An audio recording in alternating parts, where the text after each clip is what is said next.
या देवी सर्वभूतेषु मां कुष्मांडा रूपेण संस्थिता नमस्तस्यै नमस्तस्यै नमस्तस्यै नमो नमः। ओम दुम दुर्गाय नमः। 12 अप्रैल 2024 शुक्रवार के दिन चैत्र मास के शुक्ल पक्ष की चतुर्थी तिथि है और नवरात्रि के चौथे दिन मां भगवती दुर्गा के चौथे स्वरूप मां कुष्मांडा की आराधना की जाती है। चतुर्थी तिथि मां कुष्मांडा को समर्पित होती है। तो आज की वीडियो में आप जानेंगे कि मां कुष्मांडा की पूजा नवरात्रि के चौथे दिन हमें किस प्रकार से करनी चाहिए, पूजा की संपूर्ण विधि क्या होती है, मां कुष्मांडा की पूजा का महत्व क्या है, मतलब इनकी पूजा से हमें कौन कौन से लाभ होते हैं, मां का बीज मंत्र क्या है जिसका आज हमें जप करना है, मां को कौन सा भोग प्रिय है जो हम अर्पित करें तो मां प्रसन्न हो जाती हैं, किस रंग के और कौन से फूल मां को अर्पित करने से मां की विशेष कृपा हमें प्राप्त होती है, मां का स्वरूप क्या है जिसका हमें पूजा के समय ध्यान करना है, मां को कौन सा रंग प्रिय है जिस रंग के वस्त्र धारण करके हम मां की आराधना कर सकते हैं, और आज के दिन हम कौन सा उपाय करें जिससे कि मां प्रसन्न होकर हमें मनचाहा वरदान दें। मतलब नवरात्रि के चौथे दिन मां कुष्मांडा की पूजा से संबंधित संपूर्ण जानकारी आपको आज की वीडियो में मिलने वाली है। तो वीडियो बहुत महत्वपूर्ण है, पूरा ज़रूर देख लीजिए। अच्छी लगे वीडियो तो लाइक भी ज़रूर कीजिए, क्योंकि आपके लाइक्स, आपके कमेंट्स मेरे लिए बहुत महत्वपूर्ण होते हैं। ये एकमात्र जरिया है जिनसे मुझे पता चलता है कि आपको ये वीडियो अच्छी लगती है और आपके लिए ये वीडियो उपयोगी है। तो अगर वीडियो अच्छी लगे तो लाइक तो ज़रूर ही किया कीजिए। तो सबसे पहले जानते हैं चतुर्थी तिथि के शुभ मुहूर्त के बारे में। तो देखिए, चतुर्थी तिथि का प्रारंभ हो रहा है 11 अप्रैल को 3:03 पर दोपहर के समय में और समाप्त हो रही है 12 अप्रैल को दोपहर में 1:12 पर। सूर्योदय कालीन चतुर्थी तिथि 12 अप्रैल 2024 शुक्रवार को हमें प्राप्त हो रही है। 12 अप्रैल को सूर्योदय काल का समय रहेगा सुबह 6:12 पर और सूर्यास्त का समय रहेगा शाम को 6:42 पर। 12 अप्रैल को ब्रह्म मुहूर्त का समय है 4:35 से 5:23 तक और इस दिन अभिजीत मुहूर्त का समय रहेगा दोपहर में 12:02 से 12:52 तक। अभिजीत मुहूर्त जो कि भगवान श्री हरि विष्णु को अत्यंत प्रिय है, इस समय में आप कोई भी शुभ या मांगलिक कार्य कर सकते हैं। बात करें राहु काल की, तो राहु काल रहेगा सुबह 10:53 से दोपहर में 12:27 तक। राहु काल में कोई भी शुभ कार्य प्रारंभ नहीं करना चाहिए। तो ये हैं 12 अप्रैल के शुभ मुहूर्त। और अब आप जानेंगे चतुर्थी तिथि के दिन मां कुष्मांडा की पूजा हमें किस प्रकार से करनी चाहिए।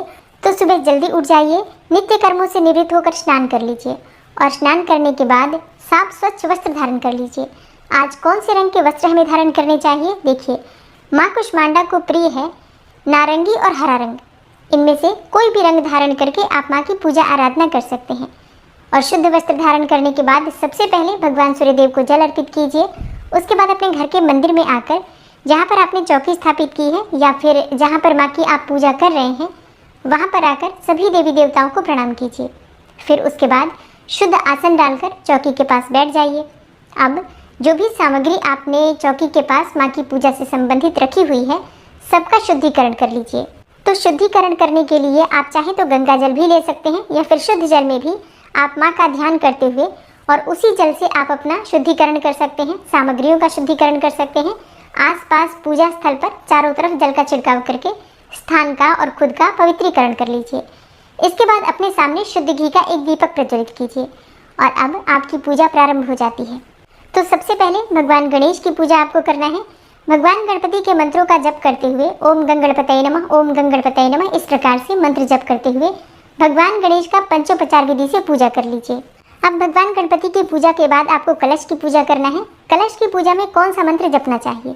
देखिए, कलश की पूजा जब हम करते हैं तो वरुण देवता का ध्यान करते हैं और इसके बाद जो आपने नवग्रह मंडल स्थापित किया है, 9 ग्रहों का ध्यान करते हुए आप चाहें तो नवग्रह मंत्र बोल सकते हैं, स्क्रीन पर दे दूंगी, या फिर सभी ग्रहों का वैसे भी ध्यान करते हुए जैसे कि सूर्य, चंद्रमा, मंगल, राहु, केतु, शनि, बृहस्पति, शुक्र, इन सभी ग्रहों का मन में ध्यान करते हुए या फिर बोलते हुए भी आप कलश की पूजा कर सकते हैं।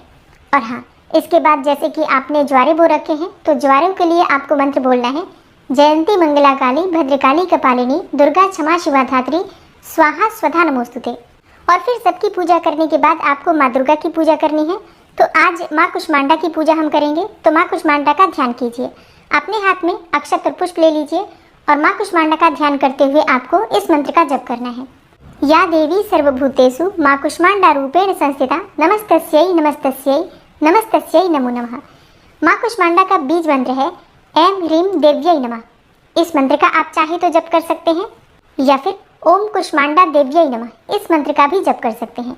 मतलब जो भी मंत्र आप अच्छे से उच्चारण कर पाते हैं उसी मंत्र का जप करते हुए माँ कुष्मांडा का ध्यान कीजिए। अब माँ कुष्मांडा का स्वरूप क्या है जिसका आपको ध्यान करना है? देखिए, माँ कुष्मांडा की 8 भुजाएं हैं, इसलिए इन्हें अष्टभुजा भी कहा जाता है। इनके 7 हाथों में क्रमशः कमंडल, धनुष, बाण, कमल पुष्प, अमृतपूर्ण कलश, चक्र तथा गदा है। वहीं 8वें हाथ में सभी सिद्धियों और निधियों को देने वाली जपमाला है। माँ कुष्मांडा को कुम्हड़े की बलि अति प्रिय है और संस्कृत में कुम्हड़े को कुष्मांडा कहते हैं, इसलिए माँ दुर्गा के इस रूप को कुष्मांडा कहा जाता है। माँ कुष्मांडा के इसी स्वरूप का आपको ध्यान करना है और इसके बाद जो आपके हाथ में सामग्री है, अक्षत और पुष्प, माँ के चरणों में अर्पित कर दीजिए। इसके बाद धूप, दीप, अक्षत, पुष्प इत्यादि जो भी सामग्री आपके पास उपलब्ध है एक एक करके माँ को अर्पित कीजिए। माँ का प्रिय पुष्प है लाल गुड़हल या फिर गुलाब का पुष्प। और हाँ, एक और पुष्प है जो माँ को बहुत प्रिय है, वो है पीले कमल के पुष्प। तो अगर आपके पास उपलब्ध हो तो पीले कमल के पुष्प अर्पित कीजिए। कहा जाता है कि माँ को अगर पीले पुष्पों की माला अर्पित की जाती है तो माँ मन चाहा वरदान देती हैं। अब ये मिलना तो मुश्किल है, लेकिन अगर आपके पास है ऐसी सुविधा तो ज़रूर अर्पित कर सकते हैं। नहीं तो पीले गेंदे के पुष्पों की माला भी आप अर्पित कर सकते हैं। नवरात्रि के चौथे दिन माँ कुष्मांडा को मालपुए का भोग अर्पित किया जाता है या फिर आप हलवे का भोग लगा सकते हैं। और हाँ, ज़रूरी नहीं है कि आपके पास ये सभी सामग्री हो, तो ऐसे में आपके पास जो भी चीज़ उपलब्ध हो भोग में, जैसे कि फल या मिठाई का भोग भी आप लगा सकते हैं। कच्चे दूध में केसर मिलाकर, शक्कर डालकर ये भी आप माँ को अर्पित कर सकते हैं। गाय के दूध में सिर्फ शक्कर डालकर भी माँ को भोग में अर्पित किया जा सकता है। पंचमेवा का भोग प्रतिदिन आप लगा सकते हैं, केले का भोग प्रतिदिन लगा सकते हैं। तो अपनी शक्ति सामर्थ्य के अनुसार भोग आप लगा सकते हैं।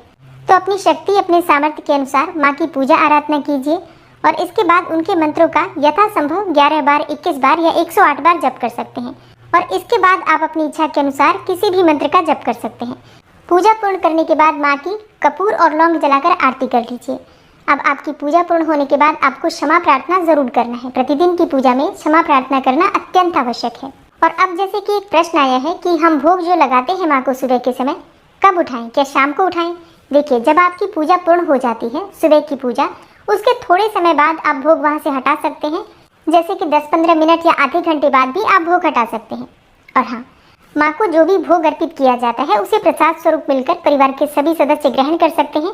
घर में अगर कोई कन्या है तो कन्या को दे सकते हैं, कन्या नहीं है तो स्वयं भी ग्रहण कर सकते हैं। तो ये प्रश्न था आपका कि क्या शाम तक हम प्रसाद छोड़ेंगे वहाँ पर? नहीं, जो हम भोग लगाते हैं थोड़ी देर बाद वहाँ से उठा लेना चाहिए, नहीं तो इसे अनादर कहा जाता है। और इसी प्रकार से जब आप शाम को भोग लगाते हैं तो उसे भी थोड़ी देर बाद हटाकर परिवार के सदस्यों को वितरित कर दीजिए। और अगर फल इत्यादि है, आपका व्रत है, तो आप फल इत्यादि स्वयं ग्रहण कर सकते हैं। नवरात्रि के चौथे दिन माँ कुष्मांडा को पेठे का भोग लगाने से हर प्रकार की कामना पूर्ण होती है। अब देखिए, शास्त्रों के अनुसार माँ को पेठे की बलि दी जाती है। जो सफ़ेद कुम्हड़ा होता है जिससे पेठे की मिठाई बनती है, उसकी बलि चढ़ाई जाती है। लेकिन ऐसा ज़रूरी नहीं है, आप चाहें तो पेठा जो मिठाई होती है उसी को भोग में माँ को अर्पित कर सकते हैं और प्रसाद स्वरूप ब्राह्मण को दान कर सकते हैं या फिर बच्चों में, परिवार में वितरित करके स्वयं भी ग्रहण कर सकते हैं। अच्छा, एक उपाय जो मैं आपसे शेयर करने वाली हूँ। बहुत से लोगों के प्रश्न आते हैं कि याददाश्त कमज़ोर है, बच्चों की स्मरण शक्ति कमज़ोर है या फिर बड़े हैं लेकिन उनकी भी स्मरण शक्ति कमज़ोर है। कई बार ऐसा होता है कि हम कोई चीज़ रखते हैं लेकिन भूल जाते हैं। ये अक्सर अगर होने लग जाए तो समझ लीजिए कि आपकी याददाश्त कमज़ोर है, कि आप बार बार चीज़ों को रखकर भूल जाते हैं या कुछ बातों को भूलने लगे हैं, तो आपकी याददाश्त कमज़ोर है। ऐसे में माँ कुष्मांडा को हरी इलायची और सौंफ अर्पित कीजिए। सुबह या फिर शाम को जिस भी समय आप माँ की पूजा आराधना कर रहे हैं, एक पात्र में रखकर कुछ संख्या में, मतलब गिनने की आवश्यकता नहीं है, थोड़ी सी हरी इलायची और थोड़ी सी सौंफ अर्पित कीजिए और वहीं बैठकर माँ कुष्मांडा के बीज मंत्र का जप कीजिए। माँ कुष्मांडा का बीज मंत्र मैंने आपको बताया है, ऐं ह्रीं देव्यै नमः, ऐं ह्रीं देव्यै नमः। इस मंत्र को अपनी इच्छा के अनुसार आप 11 बार, 21 बार, 108 बार या फिर बिना गिने वैसे भी जप कर सकते हैं 5 मिनट तक। और इसके बाद माँ से प्रार्थना कीजिए कि आपकी स्मरण शक्ति में वृद्धि हो, याददाश्त अच्छी हो, या फिर अगर बच्चे पढ़ रहे हैं तो उनकी बुद्धि का विकास हो, उनके जीवन में सफलता की प्राप्ति हो, उनका स्वास्थ्य अच्छा हो, क्योंकि माँ कुष्मांडा अच्छा स्वास्थ्य प्रदान करती हैं। तो रोगों से मुक्ति मिल जाती है माँ कुष्मांडा की पूजा करने से, किसी भी प्रकार के रोग से। तो अपने परिवार के रोग मुक्ति के लिए, अपने परिवार को हमेशा अच्छा स्वास्थ्य मिले, इस प्रकार की प्रार्थना करते हुए माँ के सामने आपको ये चीज़ें अर्पित करनी है, मंत्र का जप करना है। और जब आपकी पूजा पूर्ण हो जाती है, सुबह और शाम दोनों समय पूजा कर लीजिए और इसके बाद जब आपकी पूजा पूर्ण हो जाती है तो शाम के समय आप इसे उठा लेंगे वहाँ से प्रसाद स्वरूप में और एक डिब्बे में करके रख दीजिए। अब हर रोज आप चाहे तो जिसकी भी यादाश्त कमजोर है थोड़ा थोड़ा खाने में दे सकते हैं। सौंफ तो वैसे भी मिश्री के साथ मिलाकर आप दे सकते हैं। इलायची है तो आप चाहे तो खाने में प्रयोग कर सकते हैं। मतलब वैसे भी हरी इलायची खाई जा सकती है, लेकिन अगर आप ऐसे नहीं खाते हैं तो आप किसी चीज़ में मिलाकर, जैसे कि दूध में, चाय में या फिर सब्जी इत्यादि में मिलाकर भी खा सकते हैं, या जिसे देना चाहे दे सकते हैं। और ये उपाय सबको करना चाहिए, क्योंकि परिवार में सबकी अच्छी यादाश्त होना, अच्छा स्वास्थ्य होना अत्यंत आवश्यक है। तो ये हर कोई कर ले, बहुत सस्ता उपाय है। घर में हरी इलायची भी रहती है, सौंफ भी रहती है, तो आपको कहीं बाहर जाने की आवश्यकता नहीं है। जो सामग्री आपके घर में है माँ को अर्पित करके प्रसाद स्वरूप में ग्रहण कर सकते हैं। तो दोस्तों, ये है आज की वीडियो, जिसमें माँ कुष्मांडा की पूजा विधि के अलावा आपके कई सारे प्रश्नों के उत्तर भी मैंने आज की वीडियो में दिए हुए हैं। इसी प्रकार से अगर आप लोगों का कोई भी प्रश्न हो तो कमेंट बॉक्स में लिख सकते हैं, ताकि मैं उसे अगले दिन वीडियो में शामिल कर सकूं। क्योंकि देखिए, इतना समय नहीं मिल पाता है मुझे कि मैं सभी के प्रश्नों का उत्तर कमेंट बॉक्स में दे सकूं। तो अगर आप लोग कोई भी प्रश्न के उत्तर के बारे में जानना चाहते हैं तो वीडियो देखिए, ताकि आपके प्रश्नों के उत्तर मिल जाएं। और माँ कुष्मांडा की कथा और आरती और क्षमा प्रार्थना, ये जानकारी आपको आने वाली वीडियो में मिल जाएगी। तो चैनल से जुड़े रहिए, ताकि सभी जानकारी आपको सही समय पर प्राप्त हो। और हाँ, प्रतिदिन की दुर्गा सप्तशती की कथा भी जरूर सुना कीजिए। मिलती हूँ मैं आपसे अगली वीडियो में, तब तक के लिए नमस्कार।